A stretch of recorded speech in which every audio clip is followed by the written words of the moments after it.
7-5. Jim, we are good to go. Motley Crue, Kickstart My Heart here in Piscataway. Let's roll. I want to know how to get Shane started here, even more than he already is here. Get that song going. Motley Crue, great band. Hendrickson, a redshirt sophomore, ranked 25th in the country. 7-5 record, 1-2 in duels. His dual meet losses to Luke Lillidahl of Penn State. That match was here on the Big Ten Network, and Jacob Moran of Indiana. Legs are good. Keep them off balance. Forward, forward. You know, both these guys, you know, with these type of rankings here, you know, would be national tournament qualifiers here with the rankings that they possess at this point. But, you know, you can't have too many losses to guys on the backside of this thing. So this is an important match here, just even for just qualifying for the national tournament between these two wrestlers. Aiden Smith, a redshirt freshman from Allentown, Pennsylvania, off to a really good start. Of course, Dean Peterson is now in Iowa City. Smith is 8-1, 4-1 in duels. Coming off an 8-3 loss to Vincent Robinson. Robinson, of course, ranked number 1 in the nation at 125, the returning national champion for the Wolfpack. NC State defeating Rutgers 27-11. No score, 140 here in this first period. What have you seen so far, Jim? A lot of snapping down. Both athletes, when they get their hand on that collar, are going to try to go ahead and snap. Once they get the head stuffed, going to go ahead and run to an angle. And just the range, obviously Aiden Smith has a little bit more range than Hendrickson there, but, you know, when you have that short, compact body that, you know, Hendrickson has here, you want to go ahead and get those inside ties there, blocking off real well. It's really tough to get through his upper body, and you really have to go ahead and get low. And you've seen a couple of kind of head snap, inside, kind of a knee pull type technique off of the head snap. Hendrickson, as you mentioned, low in his stance, really tough to score on. Involved in a lot of close matches. And he doesn't come out of his stance. Goes to an underhook there on the right side. Collar tie.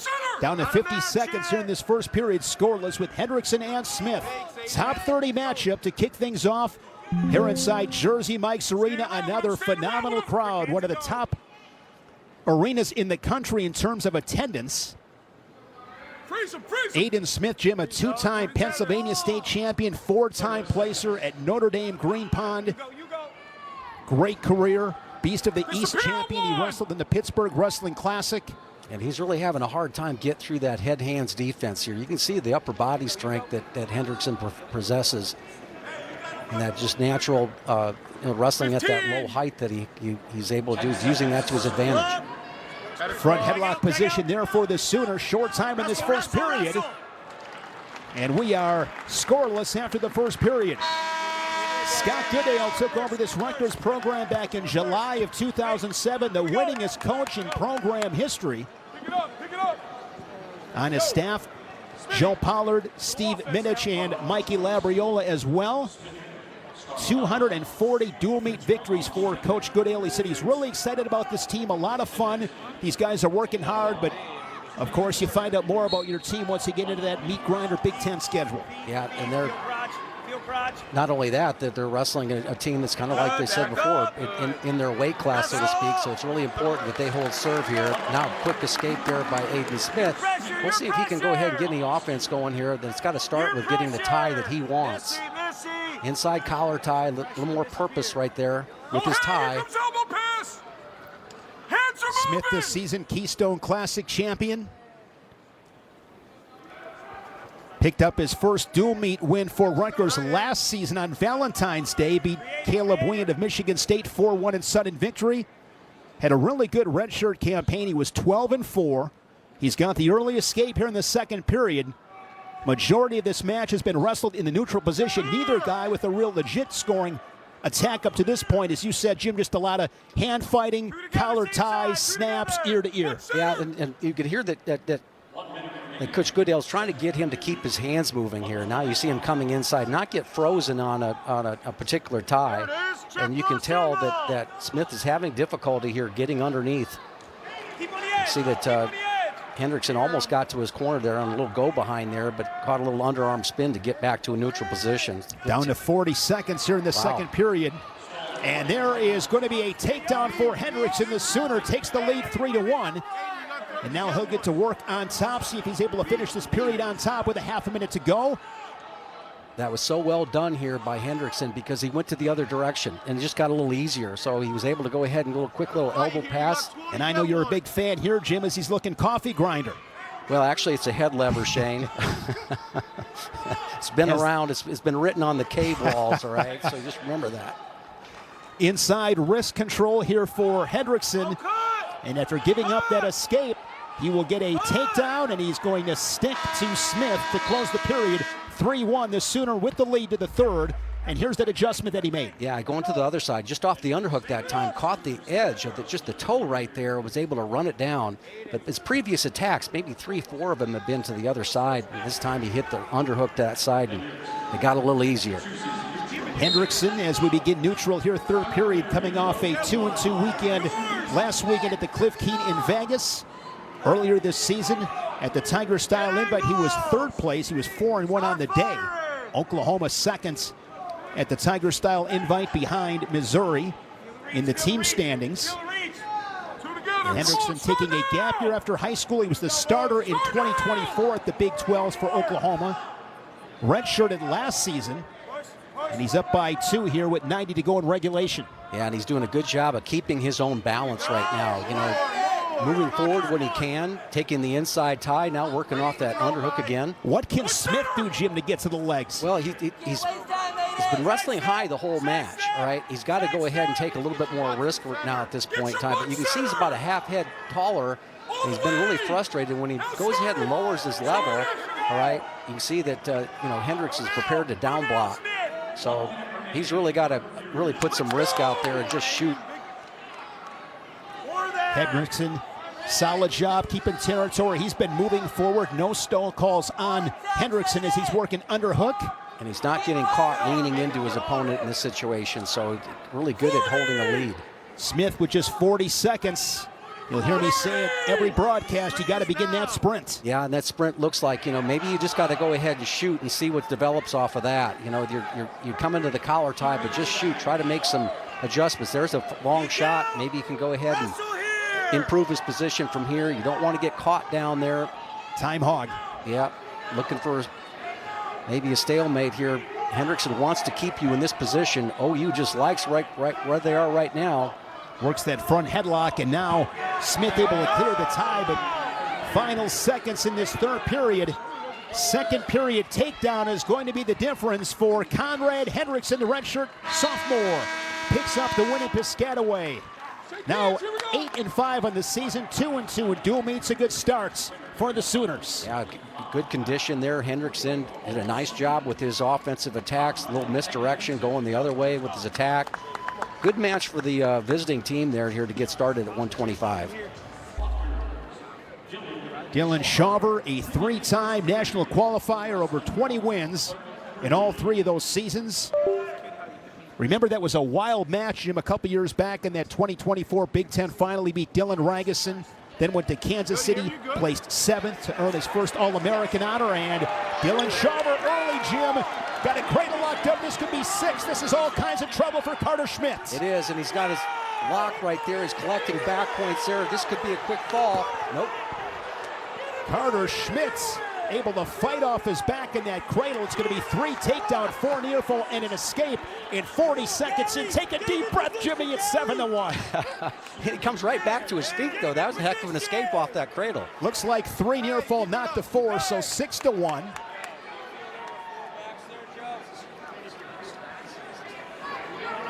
Yeah, the rarest of scoring there, the 3-point near fall. Dylan Shawver in his 6th year out of Lorain, Ohio, Elyria High School. Swing side's good. Began his career down at 125. First 3 years at that weight class before moving up to 133.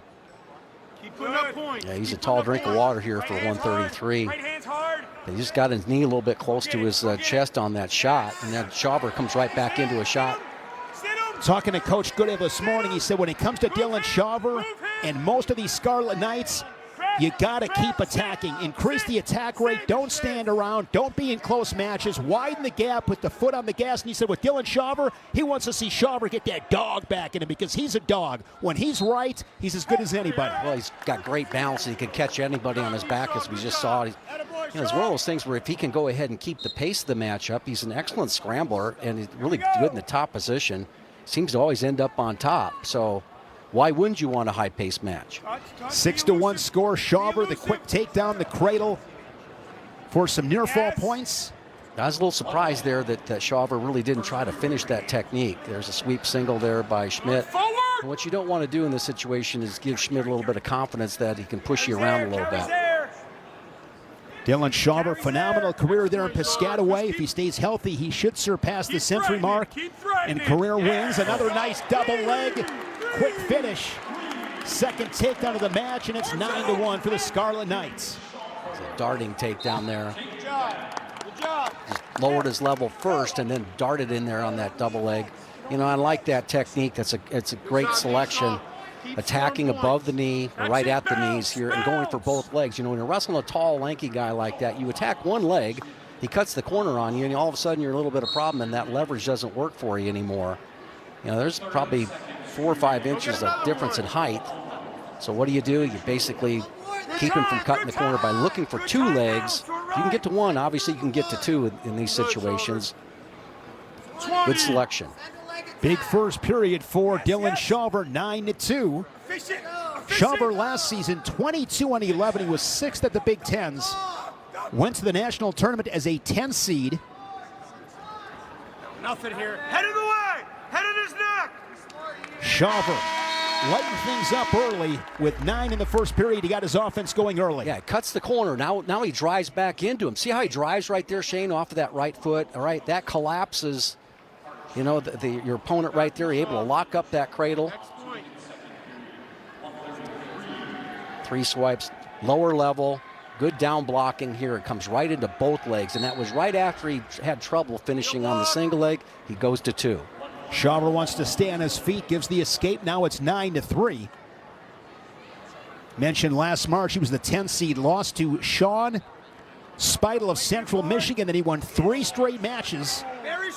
He had to beat Kai Arini, Braxton Brown, and Anthony Noto. Lost in the blood round to Connor McGonigal of Virginia Tech. Yeah, once again, Shawver's in on a shot, but notice it's just the inside. It's got a head to the outside shot right there, and immediately Schmidt cut the corner on him. So he's really kind of just looking for a stalemate, trying to keep his left shoulder inside that leg. And these are the positions, Jim, that can lead to scrambles, and you want those quick finishes like that double leg. Yeah, and then if he really had a really clean shot, and he's noticed immediately Schmidt goes to cut the corner, and he's got to try to create something here with his long reach. Maybe he can lock a cradle up.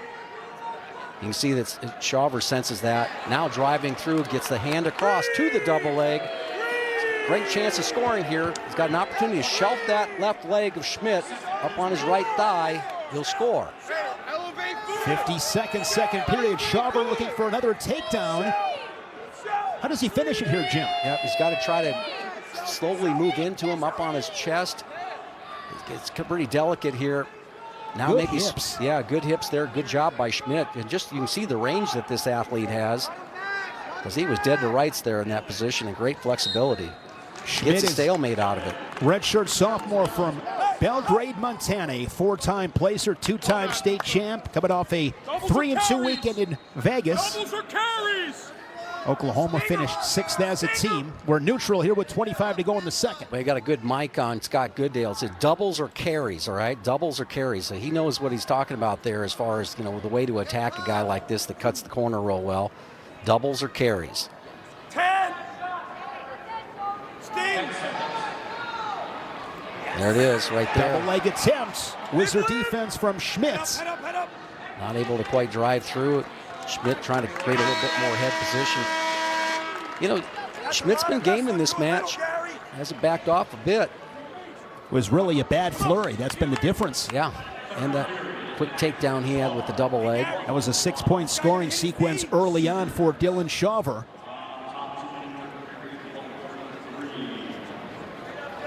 The NWCA All-Star Classic was here inside New Jersey Mike's Arena. Back on November 1st, Shawver wrestled the reigning national champion Lucas Bird of Illinois. Dropped that match to Bird as we're neutral. The quick escape for Shawver.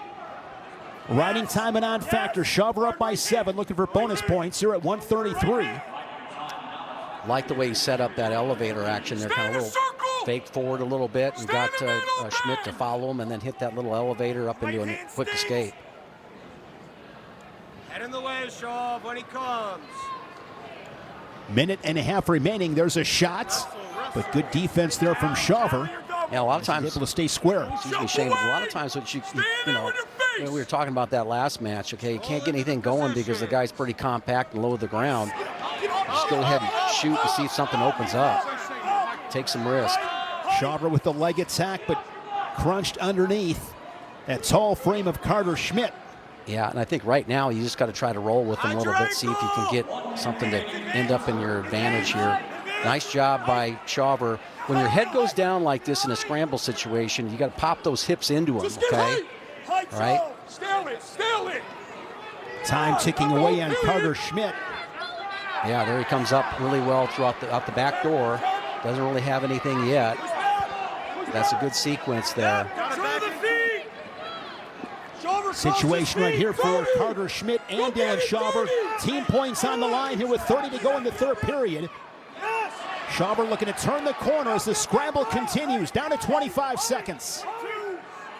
Referee Nick Rosso doing a good job of letting these guys wrestle here. Now Shawver coming up here strong. If he can put some weight and even bend that left knee. Shawver looking for the takedown. He's got the takedown to put him up by 10, 13-3. That early takedown in the first, a late one here in the third, will give Dylan Shawver the 13th ranked 133-pounder in the country. Bonus points for the Scarlet Knights.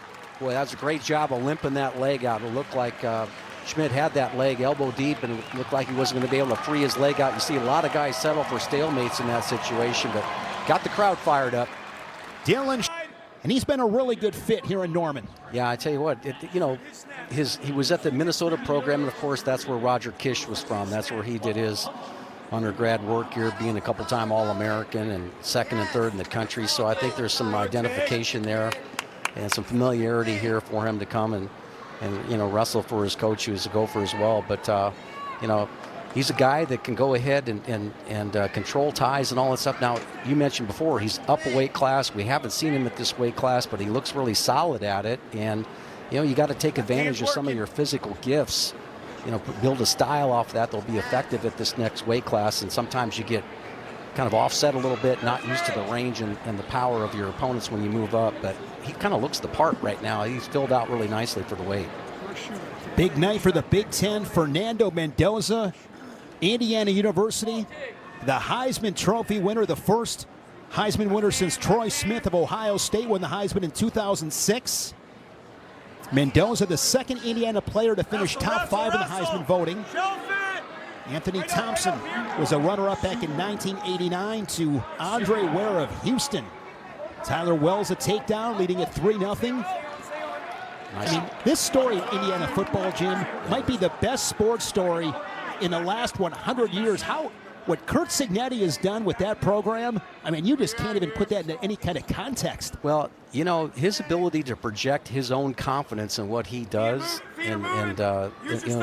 when you're doing things at that level and getting people to believe, your attention to detail has got to be just well beyond everybody else that's in the game, all right? And to take a program like that, and the way he's built it too, all right? In the first year, it was a lot of, transfers and guys that came with him and all that, but they all knew his game and understood his belief. But it's been a wonder to watch here, and probably huge lessons for people of all sports.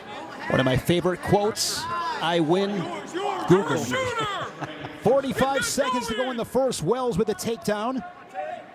Wells last season, the 21 seed at the national tournament in Philly, was 2-2, reached the round of 16. As a true freshman in 2024, he fell in the blood round to Evan Frost. Test it. Follow that snap. Follow your snap. Two together right now. Short time, 20 seconds to go in the first period. Yes. Good look. More See with that takedown here with Wells, just seems a little content. This is a situation here where he can really help his team. Yours. And Wells with the first period takedown with A 2-point cushion. Of course, wrestling's version of the Heisman Trophy is the Dan Hodge Trophy, given to the nation's best college wrestler. Last year it was Oklahoma State's Wyatt Hendrickson. Of course, the Big Ten with so many hammers. Handful of guys with their eyes on that Heisman Trophy. After some blood time, Parkins will go in the bottom position. Parkins is from Nazareth, Pennsylvania. Gets that quick escape to make it a 1-point match. Won 2 state titles, over 150 wins. 3-time placer for the Blue Eagles.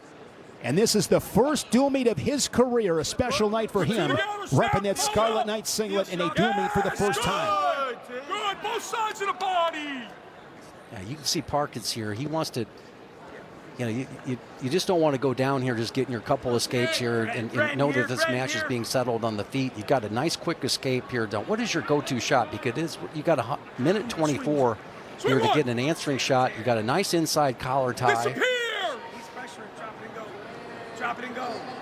Tyler Wells was 5th in Vegas. Wrestled 7 times. He was 5-2 in Vegas. He's 8-4 on the season. A couple major decisions. 1-1 in duels for the Sooners. And he's got a 1-point lead halfway through this second period as they wrestle ear to ear. Yeah. Your shot. Rutgers leading it 4-3. They got the major decision on a late takedown from Dylan Shawver to take the lead. And Parkins, this is not a good position for him here. He's trying to chase down Wells. Wells has the lead. He's content in this position. We've seen it at the end of the first period, and now we're seeing it again now. You've got to go ahead, and you know that he's going to reach on you with that collar tie coming heavy, and that's when you got to go. You can't allow yourself to get all tied up in this position, ear to ear. Mentioned Tyler Wells up at 141. Focus now getting better at wrestling and not so much on cutting weight. Brent, here, Teague. 13. 10 seconds.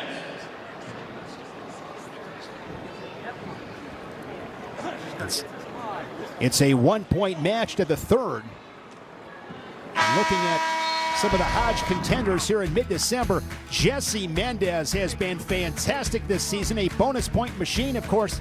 Mitchell Messenbrink and Levi Haynes in the mix for Penn State. Well, they're going to be in the mix all the way through the season. And these are 3 guys that you can sit there and point to and say, hey, you know, is it between these 3 guys? The disadvantage that the Penn State athletes has is that going to divide up the vote, you know, in the future? And how do you separate it? But I don't think anybody on that graphic right there is worrying about that right now. They're worrying about getting better and trying to become a national champion again. Jesse Mendez, another tech fall last night. He's 7-0, 4 tech falls and 2 falls.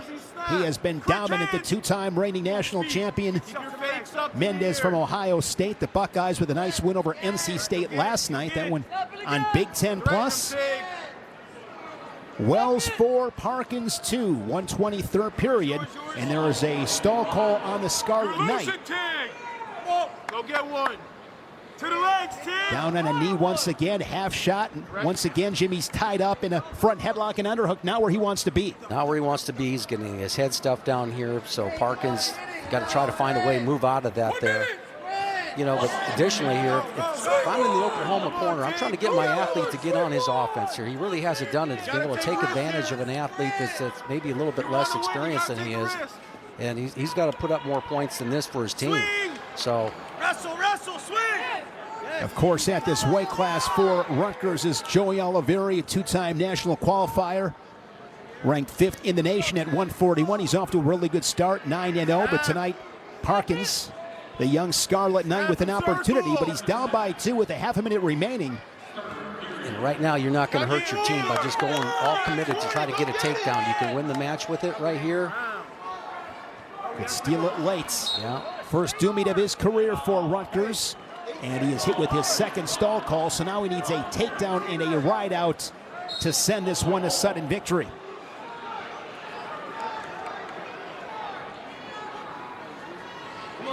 Come on, Ted. Another shot there from Tyler Wells on a single leg. Don't give it up. But this match will finish 5-2 as Tyler Wells in his first season in Norman picks up his 9th win of the season in this his true junior campaign.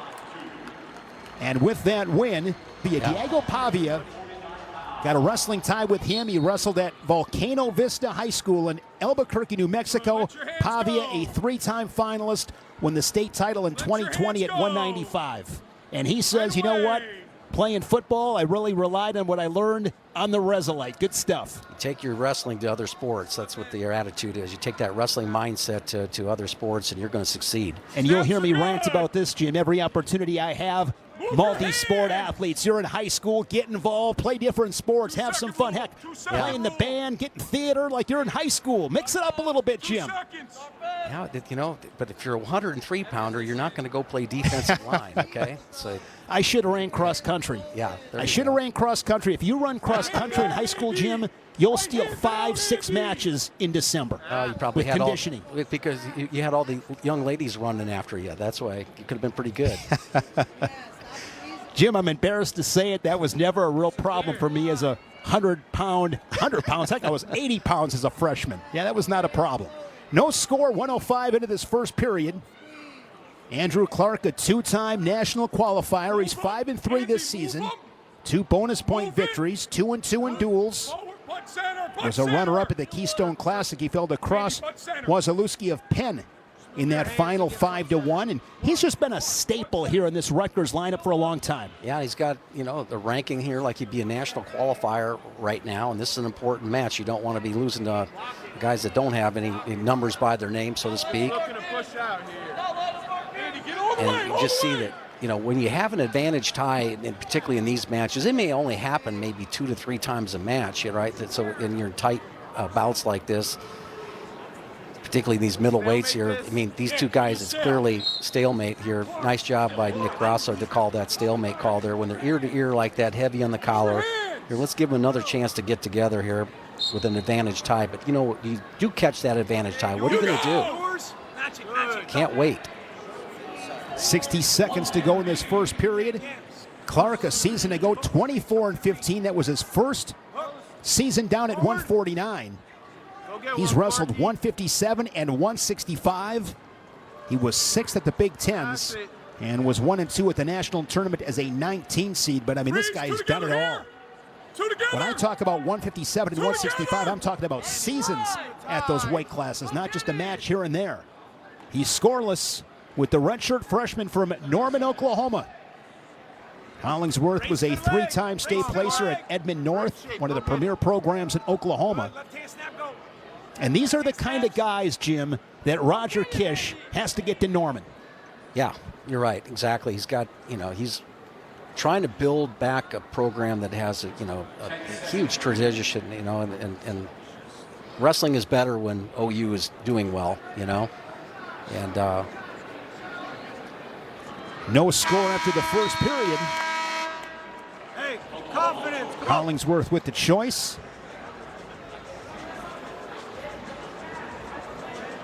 There's Roger Kish in his 3rd season in Norman. He was the head coach at North Dakota State for 12 seasons. Done a really, really good job. Yeah, Big Ten champion at Minnesota for Jay Robinson, an NCAA finalist. Well, Jay Robinson obviously is one of the huge mentors of his during his coaching career, and a lot like him. And when you get an opportunity to listen to Roger talk about his team or talk about his philosophy and all that, you know, he's got to do some things that are maybe a little bit unconventional because there's some programs nearby that are sucking up a lot of a talent. They got the ability to, you know, to pay some guys too. But Oklahoma is the most popular school in that state, not necessarily when it comes to wrestling, but with everything else. And you can leverage on that. And if he builds a program here that can be competitive here, they're going to be a great place to go because we've seen the stall call against the Clark. We've seen, you know, if you can get a couple of key guys like Kish was able to do at North Dakota State. I mean, you know, we're talking about Mike Caliendo, Jared Franick, all right. Gavin Drexler from Stratford, Wisconsin was an All-American a year ago. He had a really good team with the Bison. Just tough guys, right? And athletic guys. And I asked him the question. I said, hey, what's it going to take, you know, because you got, I mean, everybody knows who these, you got some phenoms coming up in high school, and that everybody knows they're going to be competitive, and there are huge recruiting wars. Oklahoma's not likely going to get those, but neither was North Dakota State, right, when he was there. You've got to find the guys that fit into your program, fit into your style. And, you know, that's what Jay was able to do, building the program at Minnesota when they won their national titles. Did a lot with homegrown talent. And, you know, I think Rogers got of the same mindset. And he said this is really a moving year for them in his third season. They were 8-4 in dual meets. Last season, 4-4 in the Big 12. They had 5 national qualifiers who wrestled in Philadelphia. Cam Sikora, Austin Marsden, and Mark Hall on his staff there in Norman. 15 seconds left. Just that escape by Andrew Clark in the second after a scoreless first period.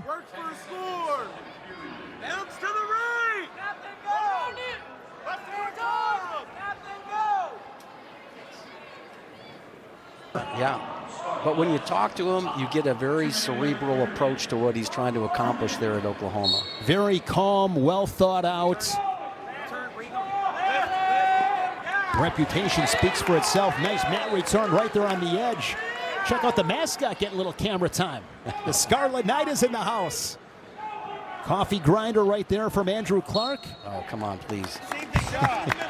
So, all I want for Christmas this year, Jim, all I want is next week, next Sunday, we're in Lincoln with Oklahoma State, Nebraska. Can you just call it a coffee? That's all I want. Can you call it a coffee grinder for me for Christmas, please? Hey, you know what?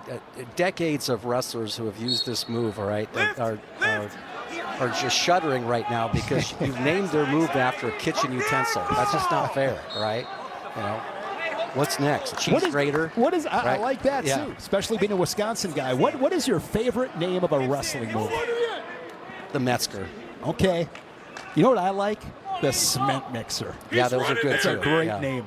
Of course, coffee grinder's #1. I mean, that's nobody's going to debate that outside of yourself. 1-0 match now. Andrew Clark sinks in a deep claw ride. He's got riding time 25 seconds. Hollingsworth, just a redshirt freshman. And this is where the redshirt freshman is going to have difficulties trying to get that claw, trying to circle back in. And Clark has taken him to the edge, so he's not can kind of camp out back here, watch him try to keep his toes in. So knee slides there by Hollingsworth. Riding time at 45 seconds. Thigh pry from Andrew Clark. A lot of pressure, forward pressure. Good awareness right there. You saw it as left foot inside the cylinder, switch off to the right. Scott Goodell saying, keep him down. Well, right now here, if you take a look at Hollingsworth, he's really given up that claw ride, half Nelson. Expect him to go right back to it. Opposite arm that was around the waist is probably going to come inside on the thigh right there. Got a nice grip. Takes him to the edge, mat return, and takes that riding time to 60 seconds. Hollingsworth was 1-2 in Vegas. See, Roger Kiss basically wanting him to come down and fight that arm that's around the waist. You got to close down your pockets right now. What I mean by that is bring your elbows in, all right, and make it difficult for him to come. See, that right arm came real easily and uncontested because the right elbow was out. Too big of a gap over there on that right side. At this weight class for the Sooners is Jack Giaffre. They expect him back soon, the national qualifier coming to Oklahoma from Virginia. We'll say this about Hollingsworth, Jim. I mean, he's making Clark work hard in the top position. Yeah, if he can build some sort of a roll through or get a little bit more back pressure and then take that forward pressure of Clark and then just get an escape. But right now, you probably got to look for a reversal, right? And a little bit more back pressure. See how he's just getting pushed around back there? He doesn't have any power. It's pretty easy to follow. Same situation as Clark and Hollingsworth out of real estate. See that right hand, as Coach Goodale, he said, stay with him here. Okay, just going to keep on moving him off the mat. He's going to keep on grading him here to the edge. And Clark has not been hit with stalling. So he can wrestling accordingly with 28 seconds to go. There's going to be a caution on Clark. Got a couple freebies to give. Never mind those cautions. And right now, if you're bottom guy here, you got a guy hammering you on that top position like that. Again, close down those pockets, right? And barrel back into and create a roll situation. You're looking for a reversal now. What's your best move right there? Push back into him with those legs. Maybe create a roll right there. It's a good effort. Keeping that left so inside the cylinder.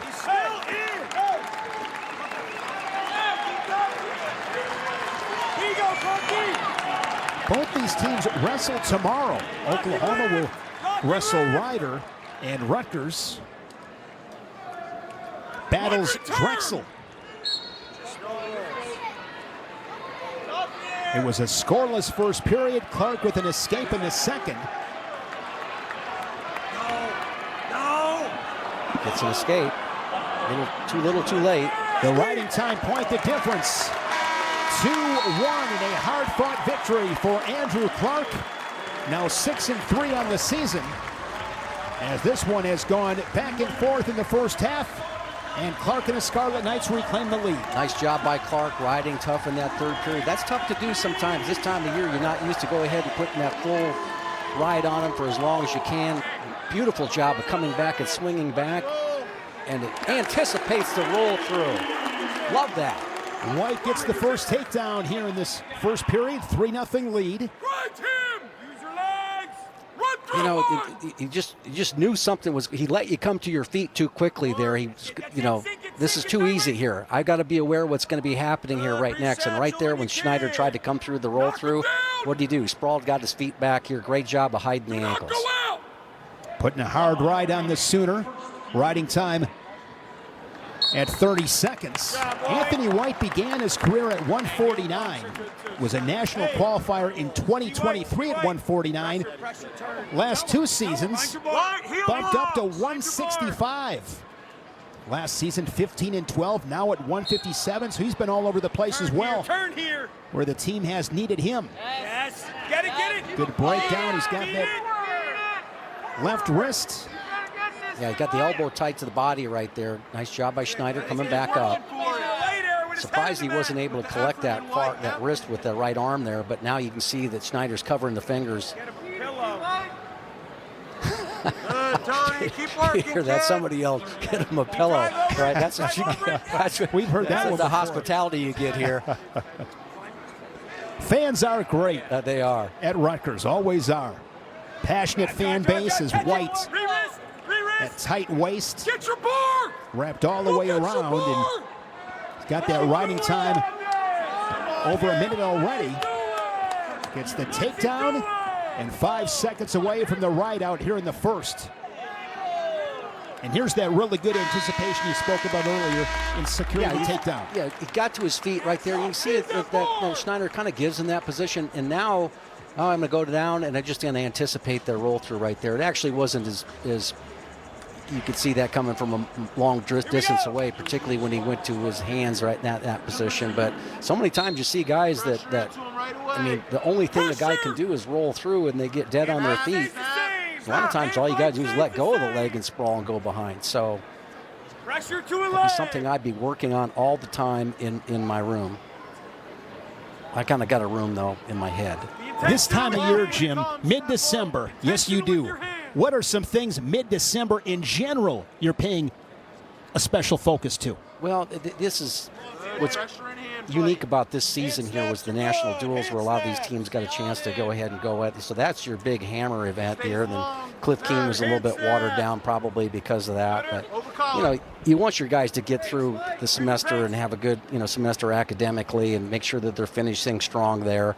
But any extra workouts that you can get and the time that you spent keeping your weight down, making it fun and easy because you're not going out and gorging yourself over the holiday season.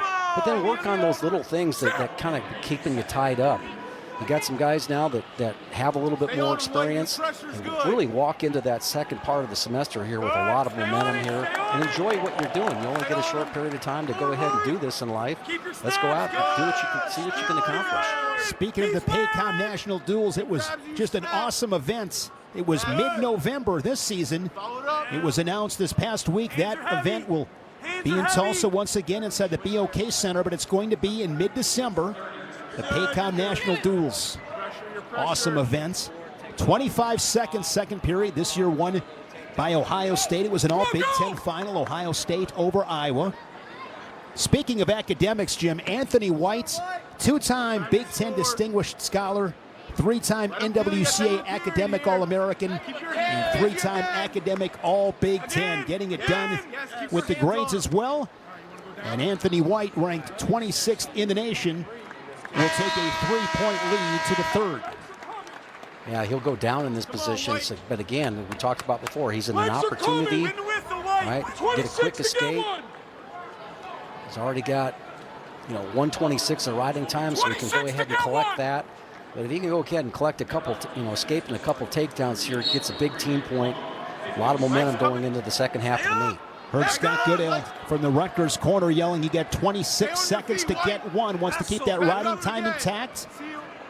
Back to his feet once again. Cover the fingers and get your feet moving. And he gets that escape, keeps riding time over 60 seconds, and the Scarlet Knight extends the lead. It's 4-0. And now, as you said, Jim, you got to be getting bonus points. You got to be on the hunt right now. That's exactly correct, Shane. As you sit there and see what he does right there. Go get a major! Go get a major. You hear Scott Goodale going after it here. He wants to go ahead and get that mindset. For Leighton Schneider, Jim, he began the season out at 149, went 2-2 at the Tiger-style invites, wrestled Shane Van Ness, that was here on the Big Ten Network, against Penn State. Since then, he's been up to 157. He was 1-2 in Vegas, and there's 3 for Anthony White. And the reason he's up at 157 is because of the injury to Rafael Hippolito, the ACC champion and national qualifier, coming to Norman from Virginia Tech.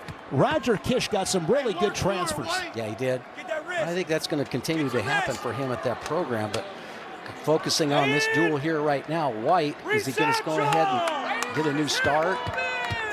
But he's got the riding time locked up, so if he goes ahead and rides him out right now, he'll get the 8-point. Yes, he would. He'd have the 8 extra bonus point for that. Nothing major decision. Has not been hit with stalling. Where's he going? Captures that near wrist as Schneider doing all he can to work up.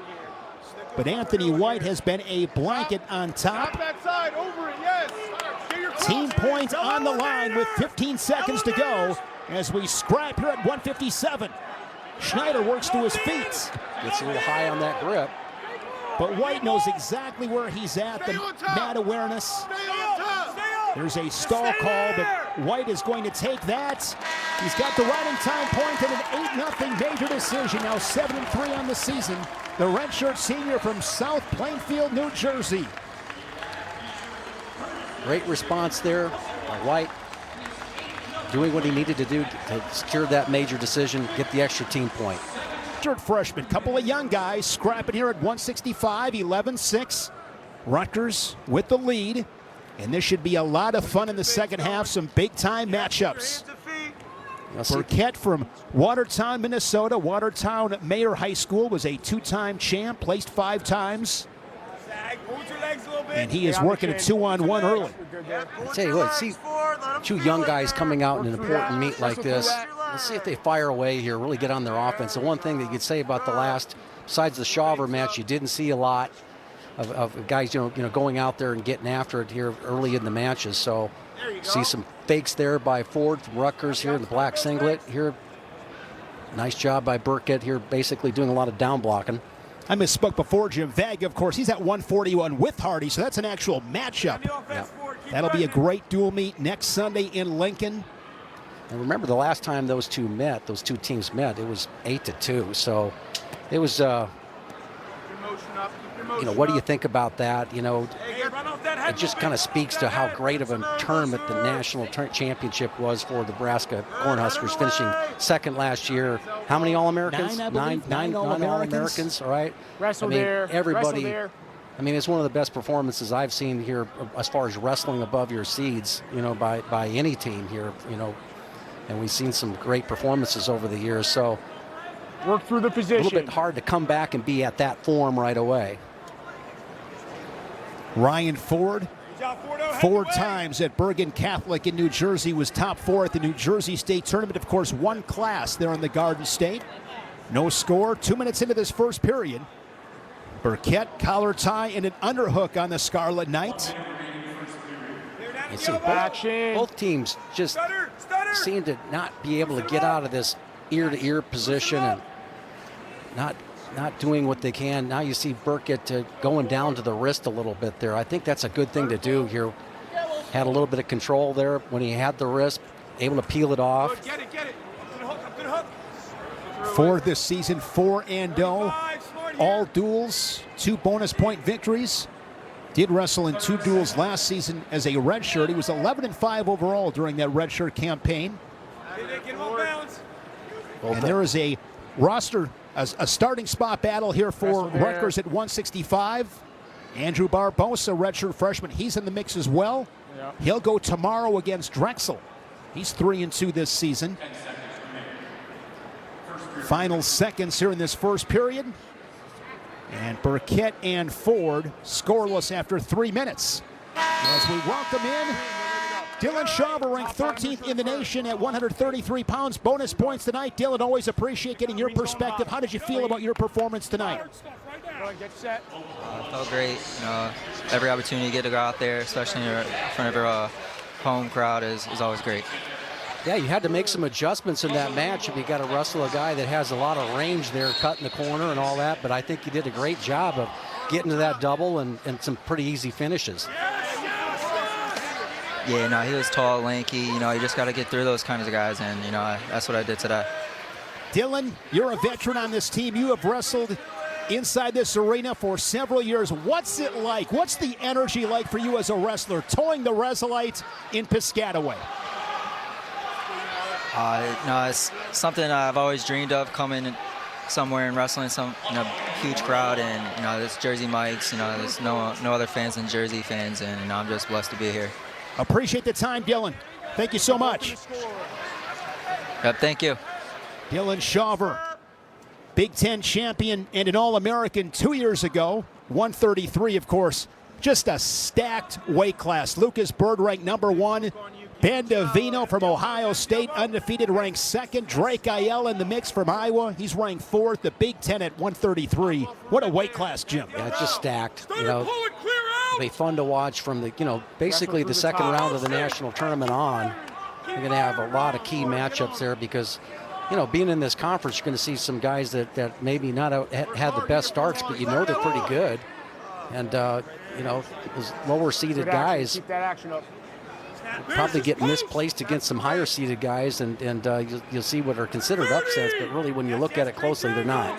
Kyler Larkin of Arizona State, young Sun Devil, ranked 5th. He's fun to watch. Yes, he is. Yeah. He's a magician. I mean, calling his matches, Jim, I don't know what he's doing. I mean, his body control, his awareness is something I haven't seen. Sporting the half Manning, too. Definitely brings some style, no doubt. Yeah, Final seconds in the second period. And another one-point match. We got some close ones here tonight. Yeah, Red's going and bottom. a lot of it's just maybe the inexperience of the guys at the college Go ahead, level get set. here. And, when you get guys that get cover bogged legal, down okay? like this, ear to ear, can't get through the head-hands defense and all that. Good, cover. It's about the 3rd or 4th match that we've had where guys have been like this, where they're just trading escapes and see where somebody can ride. Burkett really kind of letting him easily get to his feet. Now trying to look for a mat return, and you see that Ford was able to go ahead and put the laces inside the legs. It makes it difficult to One red neutral. lift, so Burkett gives him We're an neutral. escape. So what can the guys do to get through their head-hands defense? Right there, you see Ford working on a wrist. But you got to snap him and move him. You got to get your feet moving as well. I mean, you said it before, Jim. When you get to a tie that you like, you got to use it. Yeah, use it to either shuck it or snap it down or move off it. And what you don't see Clean very hands, much of is clean hands. the slight little upper body rotations that you can make. And that, until you see guys that can really do it effectively, that Ben DeVino from Ohio State is one who's really getting in clean against a lot of good good competition. You look at the way he sets up guys, it's pretty amazing. There's shot, swing shot. Riding time and on factor 1-1. 50 seconds to go here in the third. Another good transfer pickup for Roger Kish. Work the score. Peyton Keller, he should be back next week. Of course, came from Ohio. He was an All-American in 2024 for the Bobcats, then down at 157, a fifth-place finish in 2024. Just over 30 seconds left, each guy with an escape. Yes, that's what it is. So much focus on down blocking. Both guys just... A lot of wrestling on the feet, but no scoring from the neutral position. Straight on, double leg attempt there from Ford, but no setup right into those hips of the Sooner. Yeah, but Burkett and Ford will go to sudden victory. I like that, though. You know, straight on shot right there. Wait for me. See if he tries to get off balance, maybe trying to hit and go behind, but see if that opens up something. But that sometimes, you know, taking a shot is a way of opening a guy up. It's a good setup. Big match in this dual meet. Rutgers leads at 11-6. Ford looking to create some separation between the Scarlet Knights and Sooners. Once again, tied up ear to ear. Big snap there, big snap, don't hang. A lot of hand fighting, head fighting. No angles. Wrist snap. No angles, no snaps either. Now Burkett listening to his coaches here with the talking about once he had that collar tie, but you see how long it took him to get to that? Here's a shot, but a goal behind here from Ford. His best opportunity on a single leg. If he's able to finish, he'll win it. Yeah, he's on the outside of the leg. He collects both legs. And in sudden victory, 4-1, Ryan Ford.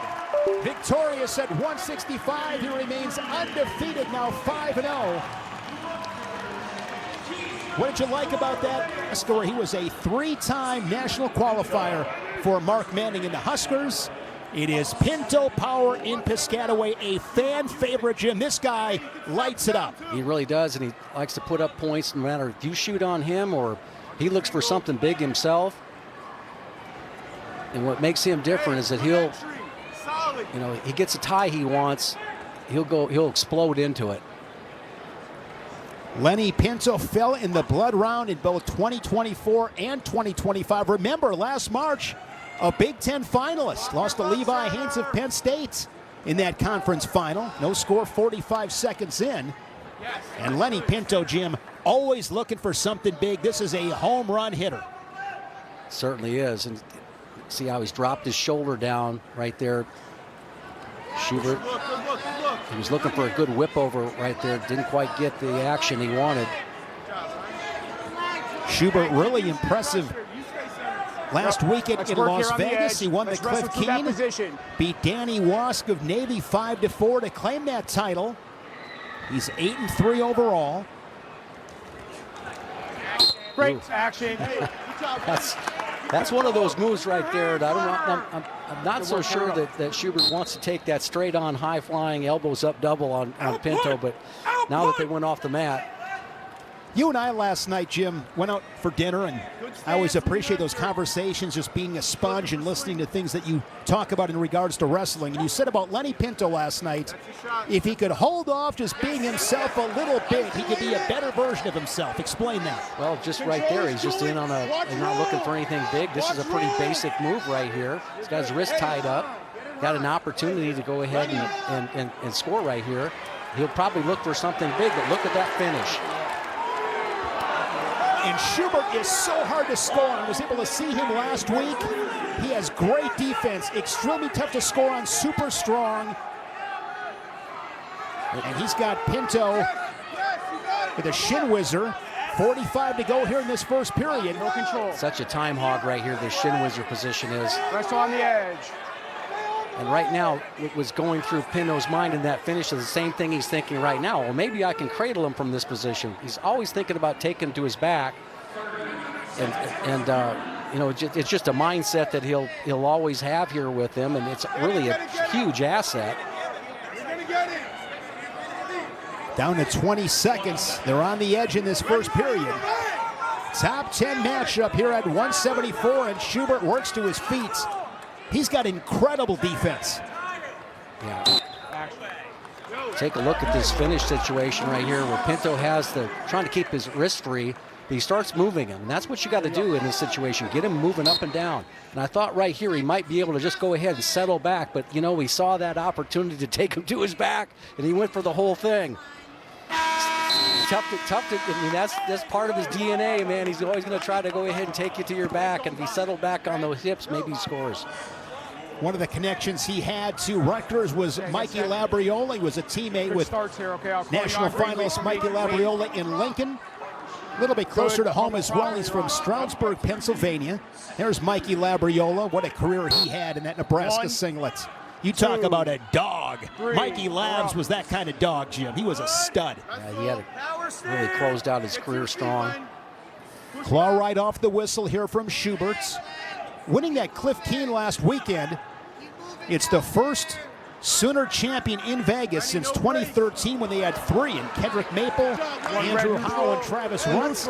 As Pinto with the escape, the first tally on the board, he leads at 1-0. See how dangerous he is looking for that reversal, and Schubert holds on a little bit tighter. Maybe he's going to his back, but so far you kind of got to like the way Schubert is going at his business here right there. Now he's able to go ahead, watch him settle on the hips right now. Schubert should score right here. He's got those legs wrapped up and gets the 3.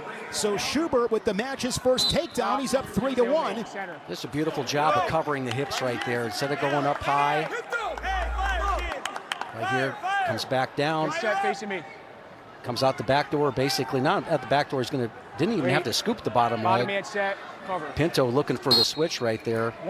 Good job of securing the hips. Talk about making big jumps, Jim. Schubert is from Marion, New York, wrestled at Wyoming Seminary. Began his college career at 165 at Cal Baptist. Last season, his first season in Norman, he was 3-3. And now he's 8-3, knocking on the door. Double-digit wins already here in mid-December. And clearly, I mean, he's having a really good start to the season. Yeah, and a really good start to this period. 40 seconds left there. Now he's in a head lever situation. See, when you grab that wrist right there and put your head in the back of the tricep there, they call that a head lever, all right? And you can go ahead and bar the arm up here from this position. Even seen some Cornell athlete here start working on a cradle in that position. It's been devastating. Oh, the old Navy ride right now. Look at this. This is old school. Control the guy. Hanging on the ankle, but now he has a crossed wrist ride. Jim, want to add this. Mentioned Schubert last year, 3-3. He was at 157. Yeah. And Shane, he looks the part. Green's going bottom. Tomorrow, see more wrestling live on Big Ten Plus when these Scarlet Knights are back on the Resolite to face Drexel. Download the Big Ten Plus app today. It's always game on. Probably Nick Costco, one of the great play-by-play voices in college wrestling. Voice of the Scarlet Knights does a phenomenal job. Absolutely. So, okay, Pinto forcing that underhook. He jumps back into a shot right there. Shin Whizzer once again. Yeah. Schubert attacks that left wrist. And what you can't do if you're Schubert, you can't just kind of just pull away. Nice job of squaring up. I think Pinto didn't want that leg anymore, looking to do something with this right-handed underhook. Likes that underhook there on the right side. Riding time over 90 seconds for the Sooner. He's up by 3 with 120, but of course you are never safe, and I mean never safe against Lenny Pinto. And I think Schubert kind of playing with fire here, allowing Pinto with that right-handed underhook right there. He's very skilled with that. Drag into a shot. So far he's stuffed his head. Now in a front headlock position. Time ticking away on Lenny Pinto. Time hog with this front headlock. Schubert in really good shape right here. Tight front headlock. I don't think Schubert's really trying to score with it, but referee's going to call stalemate, get him out of that position. That's a good call. Lenny Pinto last year, after being a Big Ten runner-up, was the 8th seed, lost in the opening round to Dalton Harkins from Navy. Then he won 3 straight, including wins over Carson Hartslaw and MJ Gaitan. ultimately fell in the blood round once again. Lost to Simon Ruiz of Cornell 2-1. Here's an attack by Pinto, but once again into that shin whizzer position. Yeah, he's freed his wrist up, his inside wrist. Looking for that. Looking something big. Head hunting, looking for a cradle.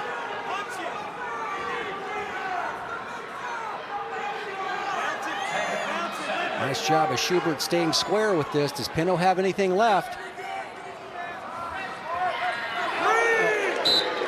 Oh, wow, that was close. But he's got the riding time. Yeah. A takedown there, it still would have been a 5-4 final. Yeah. Carter Schubert's wins a Cliff Keen Las Vegas title last Saturday. And on this Saturday night in Piscataway, against the dangerous Lenny Pinto, he will get the 5-1 decision. Just workmanlike and gritty, Jim. Yeah, he was gritty, workmanlike. We know how dangerous Pinto can be here, but holding that lead can be pretty difficult, and Schubert did a great job. Your territory, he's wrestled on this slab of Resolite for a long, long time. Here we go. Back to Rutgers, where he spent 3 seasons. He qualified for the national tournament on 2 occasions. Of course, a storied high school career at Wantage, where he won 3 state titles. At High Point, he's from Wantage, New Jersey, High Point High School. Former teammates, Jim. Yeah, and different body styles, body types. See that nice job of a little shucking that leg or arm by here. Cartagena Walsh had an opportunity to get elbow deep around that leg. We'll see if he's going to elevate it. Cuff the head a couple times, try to get to the far ankle. Now he's got to elevate it one more time. Oh, he does a great job of putting his knees in the head on the far side of the knee and collects the points. That was great. Takedown, but that is where Soldano is so dangerous. I mean, he's a guy that's comfortable going to his back. Kind of like Lenny Pinto, looking for something big. Yeah. High risk, high reward type of wrestler. And Brian Soldano, who's 8-2, 2-0 in dual meets. He was 3rd in Vegas. His loss in Vegas to Michigan's Brock Mantanona was a runner-up at the Tiger-style invite. He medical forfeited to Aiden Sinclair. As you see the dual recap there on your left. Well, as you mentioned, Shane, they're teammates last year, so Cartagena Walsh has probably spent hundreds of times on that single leg. Did a nice job of finishing that. Gives him a slight advantage, a 3-1 lead in this match, but it's a beautiful finish. Cartagena Walsh, a redshirt sophomore. Solid start, 8-1 on the season, 5-0 in dual meets. His only loss was to Jared McGill at the Keystone Classic of Edinburgh, but he came back to place 3rd and got that next best thing. He's up 3-1, 1:45 to go in the first. Goes back to that underhook. It's really funny watching these guys before the match. I think they paced each other in a parallel line for about 3 minutes during the break. Not really looking at each other, but nodding that this is going to be fun. Soldano, during his time at Piscataway, was 6th at the Big Tens in both 2023 and 2024. Soldano last season did not wrestle after the Midlands. Here's a stat for you, Jim. Last season, heading into the Midlands, Soldano had 12 wins. 11 were pins. He had 9 in a row. That's either good scheduling or you're getting it on. Looking for falls all the time. In Vegas last week, pinned Eddie Knightenbach of Wyoming in 20 seconds. He's one of those guys that just fun to watch because you know he's going to bring it. Kind of reminds me a little bit of Michael Chandler, former Missouri All-American, UFC fighter. When Michael Chandler fights, somebody's going to sleep. It might be him, it might be the other guy, but you better pay attention because something's going to happen. And Soldano's one of those guys on the mat. And it's, wow, look at that hop through there. And he drives right through it, and the scramble is able to score. Huge move by Soldano. That was impressive. He timed that. The familiarity of these two guys is pretty impressive. And I was just about ready to say, it's got to be strange here for Soldano to be listening to his old coach telling him, watch the high crotch.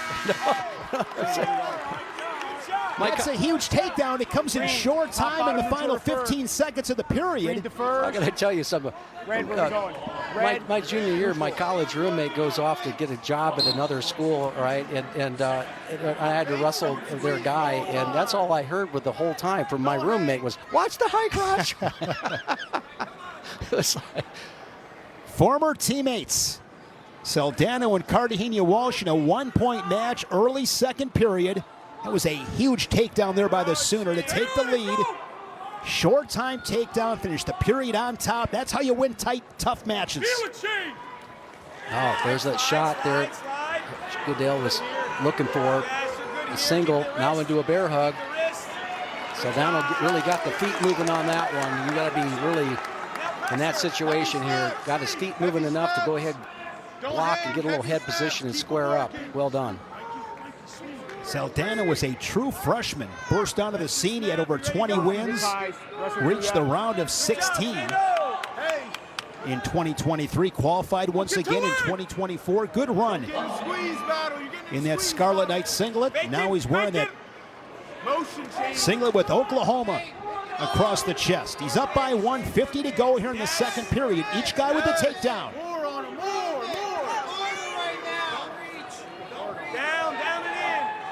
Now you're pulling. Now you're pulling. Cartagena-Walsh last season, 23-12. He was 8th at the Big Tens. Went to Philly as the 16th seed. Made the round of 16, going 2-2.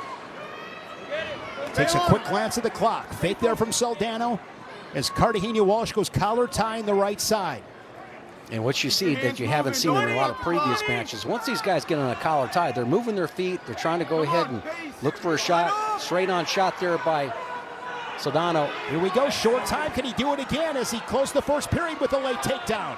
Got his head stuffed a little bit. He stopped moving his feet. Not likely to score. Green. Where we going? Top, bottom, or neutral? Gonna go down? Green. Saldano with the 1-point lead is going to go ahead and choose the bottom position. Riding time really not a factor at this point. Saldano only has 8 seconds, and he's going to give an escape. One green neutral. Cartagena-Walsh is going to give up the escape right there, intentional. On him.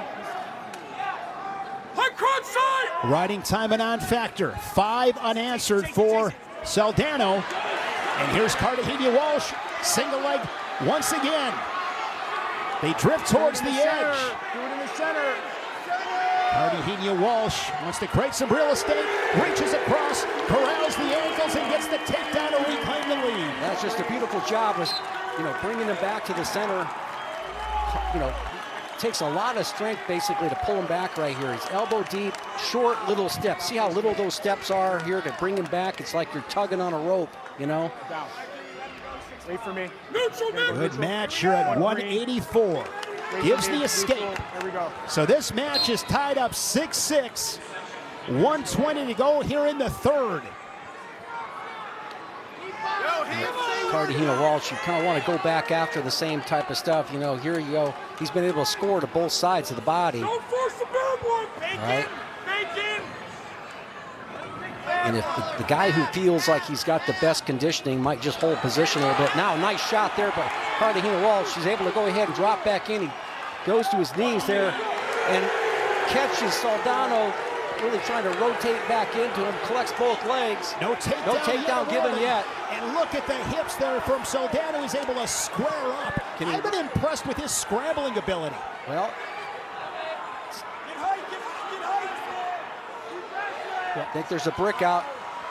The brick is out. Now a scramble situation. This is an advantage here for Saldano.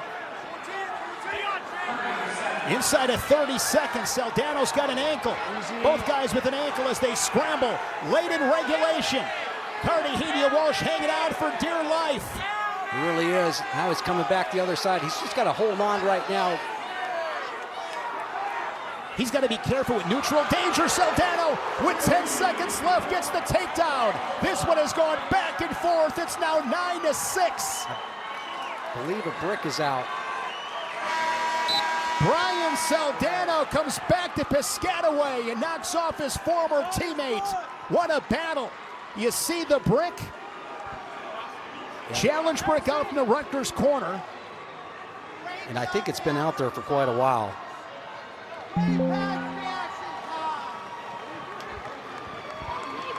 See how this is sorted out again in dual meet wrestling. Each corner gets a brick. You get a challenge. If you lose it, you're out. But the officials can look at the video at their discretion. Well, I think what they're challenging is the fact that what we even looked at here is that Soldano give up a takedown right in this position, okay? Single leg, comes back, right. Is this enough for a takedown? Right there.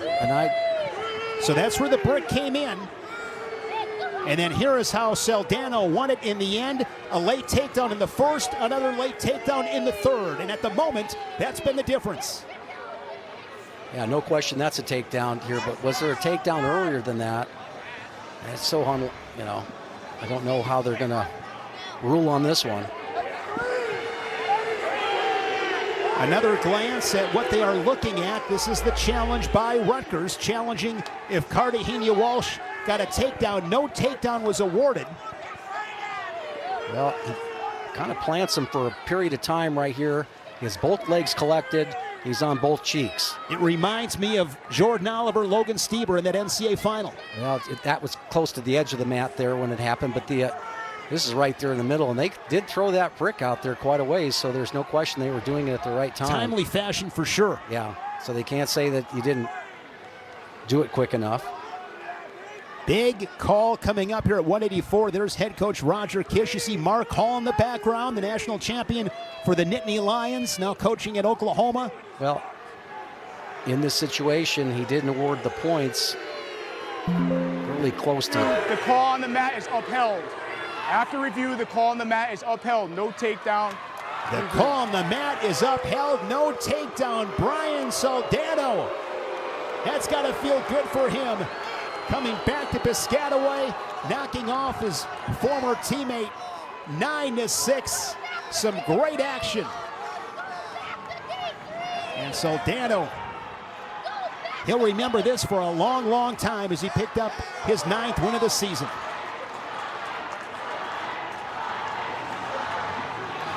Scott Goodale continues to plead his case. Yeah, both teammates, former teammates, having kind words for each other in the middle. Tough situation. Both guys going at it hard. The most hotly contested match of the night. I tell you what, they both gave it their night. Here's another one in Rummy Cotton. You know, I'm a big believer that the athletes need to have the mobility if they, have an opportunity. They think the situation might be better for them. It doesn't mean that it doesn't mean that the program that they're leaving is bad or that the program they're going to is any better. But at least you know. So 2-on-1 from in the center. DJ Parker. He began his career in Fargo as a national qualifier for the Bison in 2023. Just shy of 20 wins that season, so I'm sure he was recruited by Roger Kish, and right off the whistle, Parker puts 3 on the board. Nice little low shot right off the whistle, as you mentioned, Shane. A nice job of following up, circling the right direction. Now he's got a wrist tilt going here. This is tight, right? Looking for a roll-through tilt. He gets it. He loads him up. Going to be some near fall here for DJ Parker. It all started with that quick shot off the whistle. 3 near fall following a 3-point takedown, 6-0. Back up, get wide. Hands wide. Nice little front trip there by DJ Parker, Oklahoma. 14-12, Rutgers leading. But Parker in the driver's seat here at 197. It appears this one is going to come down to the big guys, Jim, and that's all we can ask for as college wrestling fans. Right, we thought that this meet might have that potential, but feet, head up, inside, hands up. Work hard here. Parker coming off a 4th place finish in Vegas. Was a Tiger-style invite champ in early November. and he's just waiting for that wrist to collect that opposite wrist. Nice job of making a hip and turn, but you got to have another move to follow that up. It just can't be one and done. Got riding time over a minute already. Takedown and a turn. Has that wrist once again. Across the body like that. So notice how he put that knee up over the top. He was getting plucked. His hand was getting plucked right there. He put that knee right back on the forearm there. That helped solve that. Coming from North Dakota State, he took his red shirt in Norman in 2024. Last season, he won 20 matches, 6th at the Big 12s, and he fell in the blood round as the 14 seed to Jackson Smith of Maryland 4-2. So this guy's got some skills. Well, he certainly has some skills in the top position. This has been a pretty good ride. 155 already of riding time here, and just cruising. You don't see him laboring in the top position. He knows where he wants to go. You come up in that quad pod stand up, he's going to hook the leg, spread you out a little bit, and attacking that wrist. So riding time over 2 minutes already. 24 ticks showing on the clock in this opening frame here at 197. Hard stand, feet, hands wide. Illinois native. Right there. And he had the fingers covered for a short period of time, but they got locked into that quad pod stand up here. Like, you got to come up. Well, you give up everything. You gave up the control of the hand that you went after right there. So instead of continuing to move around, you focused on coming up. And I think a lot of guys need to focus on just keeping the hand control and scooting out. This match turned in the favor of Parker after that quick shot and score off the whistle. Then he scored near fall. Riding time approaching 2.5 minutes. And, of course, Remy Cotton, with his choice, Hands stay wide, no count. goes on bottom. I'm a little bit surprised by this. Hands stay wide. Yeah, I don't. Back off. It looked like he was going to give him the neutral position, and maybe the coach called him off on that. Give him some space. All right, don't cover up his hips. Give him some space, okay? And if you're DJ Parker, he's taking a look over at his corner, and Roger Kish. We'll see how dedicated he is in the top position. He might say, you know what, I'll got to get to work on my feet to hunt down that major decision. Correct.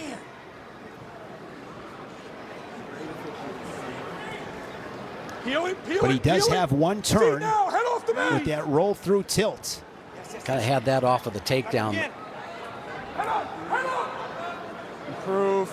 Suffocating in this top position. DJ Parker with riding time approaching 3 minutes. Cotton to his feet. Slick mat return there from the Sooner.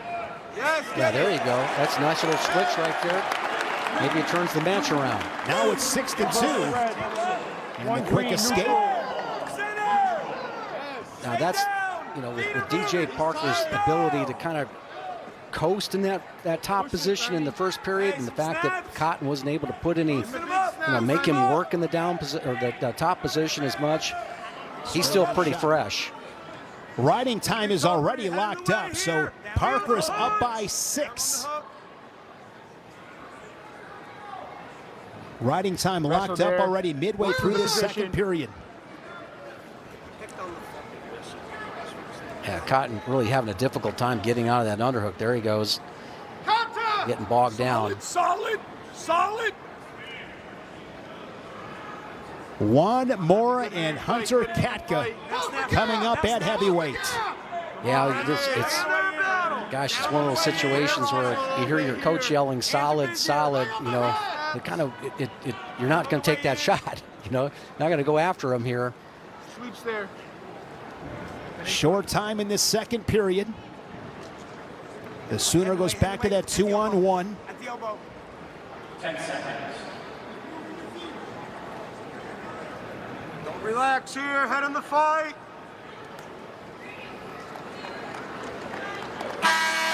Remy Cotton with the reversal. Yeah, let's take a look at this. So he did a nice job of coming back in and back pressure. Look for the switch right there. Kind of caught DJ Parker with his head down there a little bit and able to get the reversal. Good. Cover. Good look at Mark Hall on the bench there, former Penn State national champion. Forward. Yes. Stay on top. Parker works to his feet. One green, neutral. Quick shot there from Cotton. They wrestle neutral.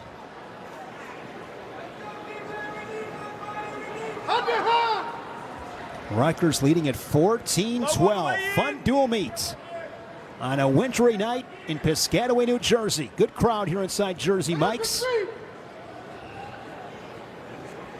And Parker's kind of gone into defense mode there. Good thing to do when you're trying to hold a lead. Another shot from Cotton. Trying to, hold on to something, from the elbow down. And boy, he steps into a shot right there. Now he's got a bottom leg Turk set up. He could catch more right here if he could go ahead and continue to turn the face. He's got that leg lifted. Saw the strength from DJ Parker on that takedown. But the problem is he's got that bottom leg lifted right there, but it's below the knee. If he could have kept it up above the knee, be able to score more. So that's going to make it basically 9-point lead. Could have taken him to his back there and even get more team points there with a tech fall, but got that roll through tilt. He's got plenty of time to get it. Big situation here for the team scoreboard. He's got that roll through tilt once again. This is big. Can't get turned again. Gets the near fall. The 4 points awarded, 15-2, 15 seconds. He's going to cut him and try to get the tech fall.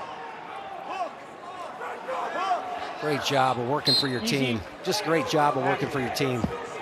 And I would say also Remy Cotton, he understands the situation, working on the edge. Low single.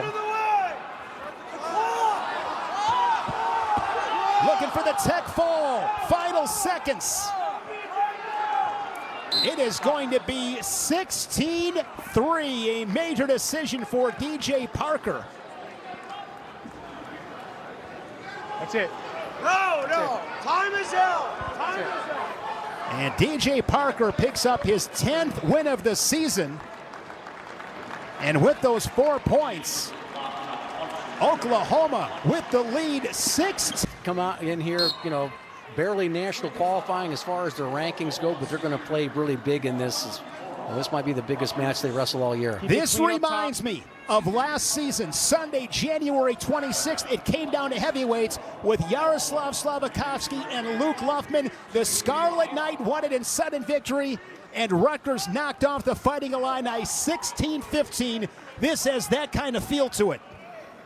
So far, these guys basically in a good low stance. And, you got to fight off all the emotion of what you just got done watching here. These last 5 matches have been kind of pretty electric, and particularly at 184. We knew the second half was going to be a lot of fun. It has not disappointed. Mora, like DJ Parker, who we saw at 197, came to Norman from North Dakota State University. Spent his first 2 seasons of his college career there in Fargo. He's 7-3, coming off a 2-2 tournament in Vegas.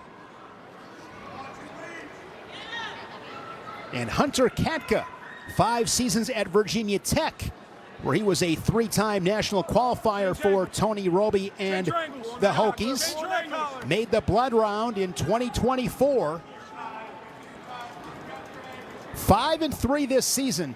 Katka, all 5 wins are Tech falls. So you can put the points on the board for a big guy. He's 3-2 in dual meets so far for the Scarlet Knights. Well, that tells me he's good in the top position. Right, so you sit there and go, okay, one athlete, if he is good in the top position, all right, and he has to be with all those tech falls, all right, because that's got to be part of his agenda, right, in the top position. So what does Mora do? Does he go down? He's got some decisions to make here. And if you got a guy that's really tough on top, and you're not going to go, in the down position, these first 3 minutes are really critical in the match. You got to go after and get your own takedown if you're the Oklahoma wrestler. And if you have that advantage, you can be a little bit more patient if you're Katka. A couple of really good transfers at heavyweight for Rutgers, and Yaroslav Slavakovsky came from Harvard. He was an All-American. And here's Katka coming from Blacksburg. 40 seconds in a scoreless match here in this first period, 14-16. I think Katka really has some opportunities there with that collar tie. If he can go heavy with that, you saw where he's able to get a slight angle, moving to his right. See if he can run it down. Rutgers trailing on the team scoreboard. Whoever wins this match at heavyweight wins the dual meets. Rutgers 5-1 in the season. Oklahoma 2-1. And here is Katka dropping in a single leg, short time. And Juan Mora kicks that leg back to keep it scoreless. Missed opportunity there for Katka. No question about it, but that's the right idea. What he has to try to get going is stuff the head. That head popped up. He's able to get to his leg. Moore did a pretty good job of squaring up. Choice goes to Moore, the Sooner. Where are we going? Hey, Green's going bottom. And he is going on bottom. See if my hunch was right. Juan Mora, California native, wrestled at Pittman High School. There's Roger Kish in his 3rd season at Oklahoma. Good claw ride right there. Moore doing a nice job of coming to the feet. Still red. Katka doing a good job of following. He's got that thigh pry right there. And notice how he spread him out to the left right there. He's doing a good job of collecting wrists. Moore to his feet once again, looking to peel hands, and the Sooner skips away. He's on the board with an escape. It's 1-0. And the challenge brick comes in from the Oklahoma corner. I think they're looking at locked hands in this situation. See whether Katka basically had his hands locked before. Now that action was kind of away for, see if we can get a look at it. Let's take a look at that. Okay, it's around the, okay, comes up. Yep, clearly, you can see Roger Kish had a great angle of that here back to the corner. You see more there basically, so you know, he had enough time there to keep his balance and basically backhand a little, hey, throw the brick. That's great. It's a big call. No, it's clearly locked hands. If that's the case, it'll be another point for Mora. Watch this, okay? They're looking for it anyway. I mean, yeah. They were all convinced in that Oklahoma corner. As they continue to review the video. Pretty straightforward. Calm, cool, collected Roger Kish. Well, what I liked was that Mora just, you know, throw the brick. All right, I got this. It has come down to the final match in this dual meets. Again, both these teams back at it tomorrow. Oklahoma wrestles Ryder, and Rutgers and Drexel.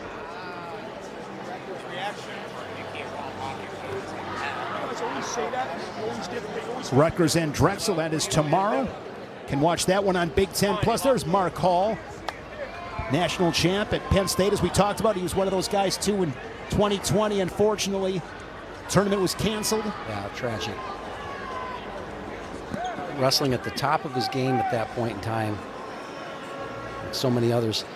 But you know what I like watching Mark Hall here? You notice how he is just, he's not, you've got to come at a guy in the corner with the same emotional level that guy is. You know, I've always believed that if you can connect, it's all about connecting. For the review, the call on the mat is overturned. We got a locked hands. We're going to reset the clock to 1:50, 9 seconds of riding time. Green's going back down. So it was locked hands. We're back down. So they will reset the riding time. Coach. And the clock. We have to go back. We have to go back to the point in time. Going back to the point in the time where it occurred. And that probably what took so long to. Well, the riding time would stop. Yeah. 9. Hey, drop again. It's at 9 seconds.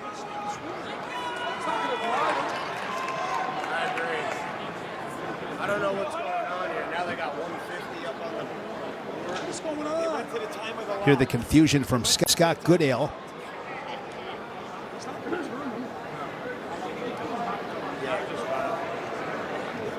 Kaka. Trying to get riding time to 9 seconds. So Mora will go back on bottom, but he leads at 1-0. Locked hands call on Hunter Katka. So score points. Score points. Yeah.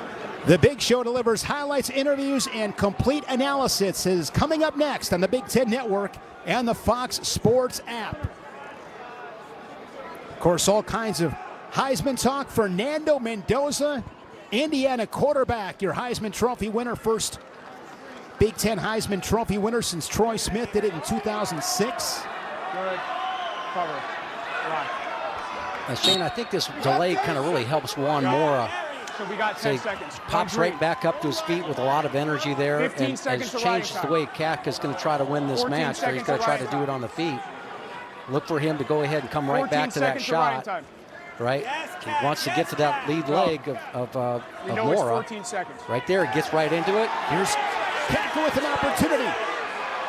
Second threatening leg attack, and once again, Mora. Pretty impressive the way he was able to keep his balance and then go ahead and kick out. Keeps Katka off the board again. Just go again. Katka's had a couple of really good opportunities. He's got a collar tie and an underhook. Together.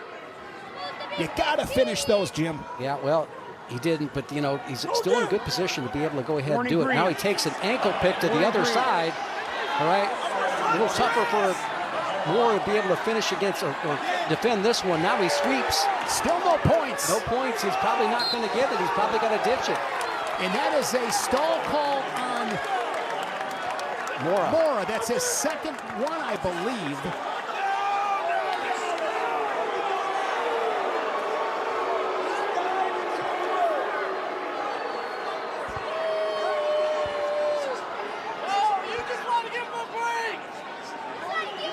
Yeah, this is really. Roger Kish talk with the official. I thought, Jim, I saw Mora get hit with a stall call on one of those attacks there from Katka early on. Yeah, I think that might be where the confusion is. Because if that was the case, and there was another call on Mora on the edge there, that would be a point if that was indeed the case. yeah, this is kind of chaos right now. It looks like the officials lost a little bit of the control, a lot of emotion here. We'll see how this plays out. That is what I'm looking at right now.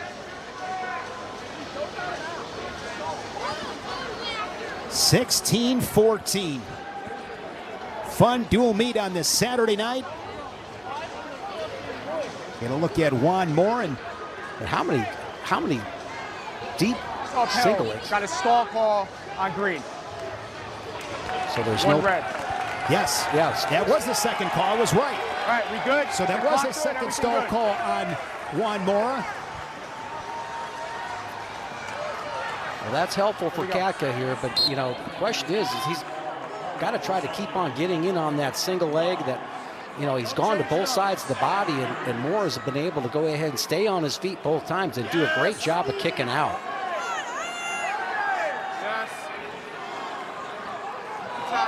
And right now, Shane, you want to keep your activity level up with your Katka. March him off the mat if you have to. Down to 20 seconds. You have to think that Katka's going to go after that shot at least one more time. Well, Katka will have choice, though, in He'll the go third down. period. I'm sure he'll go on bottom. So my guess is neither one of these guys probably going to take too many risks late. And as I say that, Katka right into those hips of Mora. And this one is going to the third period. 2-1 Mora as Katka's going to go on bottom. Man, this reminds me of last January with Rutgers and Illinois. There you see the stress on head coach Scott Goodale. Bottom man set. Katka looking for the quick escape. Like in good position. Katka's been able to get to the legs of Mora.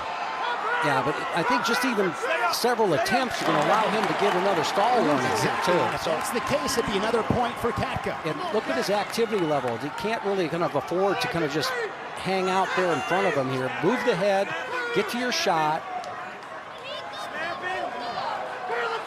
And you got to make the guy look a little bit worse than what he really is out there by taking some forward pressure, maybe even taking a couple shots right now. And you can see, Jim, I mean, the perspiration, these guys are slippery. Yep. That's been helpful here for Moore getting out of those shots, but we'll see if Katka loads his feet up, see a little bit more motion.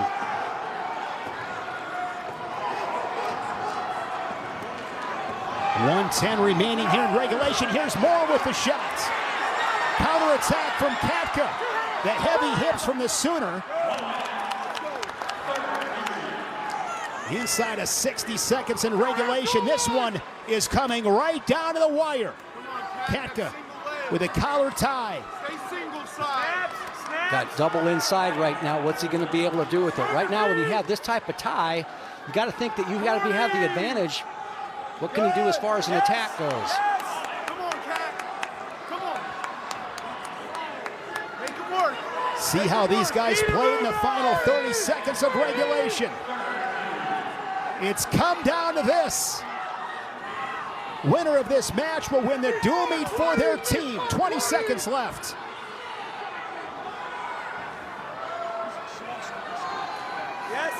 Half shot there from the Scarlet Knights.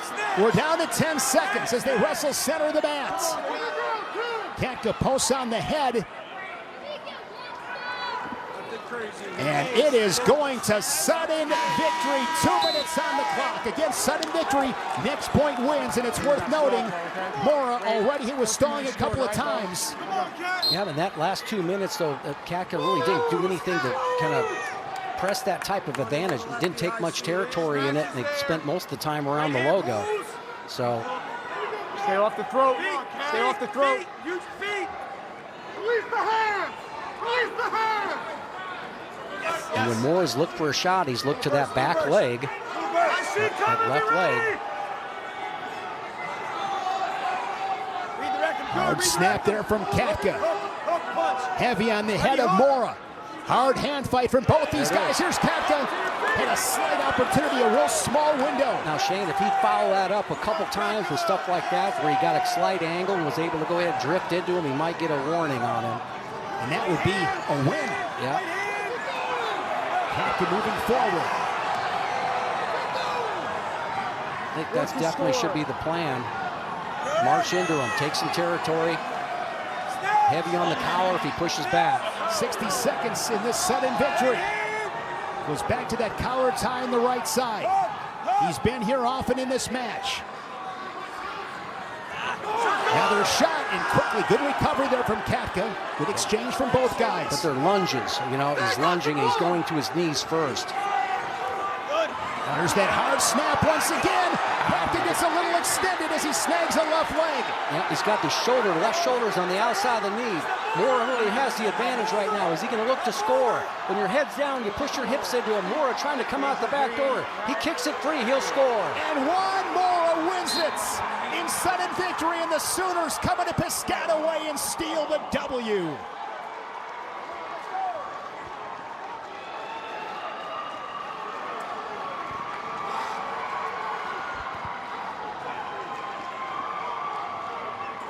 Saw the emotion on the face of Juan Mora.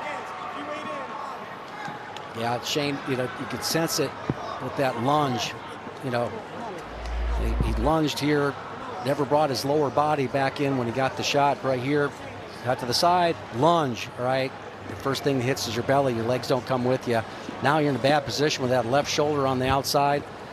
Mora totally has the advantage in this situation. One last ditch effort here by Katka, throwing the hips in. Nice job of kicking those legs free, and Mora scores. Big win for the Sooners. Fun second half of wrestling.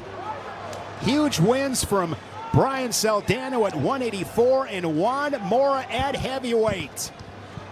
Excitement on the Oklahoma bench, the emotion from Juan Mora as the Sooners come into Jersey Mike's Arena and get the win.